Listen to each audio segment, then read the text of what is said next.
with coverage you can count on. This is the Erie News Nowcast. Hey, good morning. Mark Soliday on your Monday as we get on Facebook Live with a check of some of the stories we're following at Erie News Now, beginning with some breaking news out of Washington. The Biden administration this morning blaming China for a hack of the Microsoft Exchange email server software that one that compromised tens of thousands of computers all around the world earlier this year. The administration also disclosed a number of other cyber threats that they say are coming from Beijing, including ransomware attacks from government-affiliated hackers that have targeted companies with demands for millions of dollars. Already today, the Justice Department's announced charges against 4 Chinese nationals who prosecutors say were working with the Chinese government on a hacking campaign that targeted dozens of computer systems, including companies, universities, as well as government entities. Meantime, the number of COVID-19 cases linked to the Tokyo 2020 Games over in Japan has now risen to 61, according to the Games organizers. That's with the opening ceremonies set for Friday. American tennis star Coco Gauff, one of the U.S. athletes who will now not be taking part in the Tokyo Games after testing positive for COVID. 33 of the 61 cases, they say, though, are residents of Japan. 28 are from the Olympic committees arriving from overseas. That's according to a spokesperson for that organizing committee. A member of the U.S. gymnastics teams also reportedly tested positive. No word yet on just who that is. Organizers did announce a while back that the Tokyo Games would go on without spectators. Teams from more than 200 countries are arriving in the city of Tokyo over the next few days. Well, back here at home, authorities have identified a man who died while swimming at Wintergreen Gorge on Sunday. Happened yesterday afternoon in Harbor Creek. State police say it was 18-year-old Jairus Allah Goldman who went into the rough waters of a swimming hole in Wintergreen Gorge. Started to struggle, they say, then called out for help before slipping beneath the water's surface. Now, after several minutes worth of searching, they did locate Goldman, got him out of the water. Despite the efforts to revive him, he was pronounced dead a short time later. Authorities have labeled Goldman's death an accidental drowning. Some changes to the state's rules for collecting unemployment in effect as we get into this new week. The big change that kicked in on Sunday, if you want to continue collecting those unemployment benefits, the state says you'll have to show proof you've applied for at least 2 jobs and participated in what they call a career event. That has to happen on a weekly basis. Career events can include things like going to a job fair, searching for open positions on the CareerLink website, or just using an employment agency. All of this happening as a growing number of employers around the state say they are struggling to find people willing to work. You can get a look at these new unemployment rule changes by heading to our website, erienewsnow.com. Well, summer camp is something that a lot of kids look forward to on an annual basis, but because of COVID, a lot of the camps had to be postponed into this year. Yeah, shut down last year, but back up in 2021.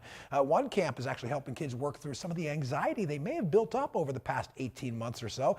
Erie News Now's Elena Jonathan this morning takes us to the Miracle Mountain Ranch in Warren County. This is what summer camp sounds like at Miracle Mountain Ranch in Spring Creek. Kids are running around, laughing and playing with one another. After this last year where many couldn't come and play with each other, Executive Director Matt Cox says him and his staff have noticed a shift in what kids talk to counselors about. I think we're seeing some things that maybe we haven't seen historically in what some of the kids are processing or working through. I would say this, I think we are seeing kids that are working through more anxiety issues than they have in the past, but it's camp. So we're out and we're active and the kids are having a chance to interact with one another and with the counselors as well. So we're excited to host them.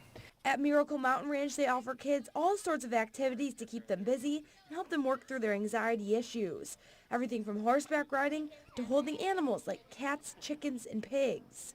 To me, it's very popular. Yep. For one camp counselor, Caleb Hickson, he's been coming to this camp practically his whole life.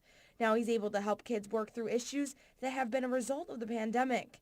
Hickson thinks this place is perfect for helping kids grow. But it's really cool to see the amount of growth that kids can get in a new environment. And for Cox, he's noticed the campers just need somebody to talk to. A lot of it, they need to talk and they want to be able to share with this is what I'm working through, these are the things that I'm facing, and our counselors do a super job of being a listening ear. And It's our Elena Jonathan reporting there. And it looks like for the kids at Miracle Mountain or any other camps around the area, a nice week ahead. Yeah, things not too bad overall. We still have some rain chances in the forecast, but none of that really for today. 73 degrees right now, Upper Peach Street. We have kind of a washed out sky for today, but we will certainly have enough of that sunshine. You can see it down by the bayfront, and we got a little bit of a breeze. We often have a light breeze down there by the water, so if you're going out for a lunch this afternoon, maybe you're heading down to the bayfront and specifically Oliver's, it is a very, very nice scene out there. Temperatures right now, we are in the 60s and the 70s, 68 in Meadville, lower 70s, Jamestown to Clymer, 73 in Bradford. Our humidity numbers still up. It's a little bit sticky out there, but temperatures are cooler overall. We're not dealing with that oppressive heat, and so, yeah, you can still manage it pretty well. Futurecast for today, really nothing more than maybe a very stray shower trying to drop in. Futurecast has been pretty consistent on this, maybe dropping into the lakeshore. Pretty slim chance overall today for any of those showers. That would be the only game in town. And then as we get into your Tuesday, some fog to start things off, and then as we get into the afternoon with the heating of the day, we'll get some of those scattered showers, maybe even a rumble of thunder. And this is for areas really more so outside of Meadville, maybe towards Titusville, Tidiute, as well as Sheffield and Bradford. All right, for today, we are expecting those temperatures to work their way into the upper 70s, pretty close to that 80-degree mark. Enough sunshine going for today. We'll have partly cloudy skies. Temperatures upper 70s, even some spots getting into the lower 80s for today. Really good looking forecast overall, rather seasonable for a lot of us. 81 degrees out there into Warren. We'll talk about that extended outlook and some cooler weather on the way. That's in just a few moments. All right, thank you, David. This next story might have dog lovers hugging their four-legged friend a little bit tighter. It might also have you making sure that there's a sledgehammer laying around the house just in case. You got to take a look at this. A dog missing for 5 days now, back home, safe with its owner after being rescued from inside the wall of that home. You got to take a look. This is fire crews called out to a home in Ohio after a dog went through a crevice and basically got trapped in between two concrete walls. And this is the end result of a pretty, unusual rescue effort. Officials say they weren't able to get the dog out, lifting him out, so they had to just basically break open that concrete wall with a sledgehammer. It took about 10 kind of anxious minutes to get that pup out. This dog's name is Girdle, and it had been missing for 5 days. And they believe it was inside the wall the entire time. So yeah, lots of treats for Girdle now that he is safe. And a spunky kitty is changing lives by helping kids with eye problems feel a little bit better about wearing glasses. Yeah, Truffles is the name of this kitty in question, now famous for these pretty cool looking glasses. Basically, this cat works alongside her mom, who's an optician. Danielle Krull rescued the stray nearly 4 years ago.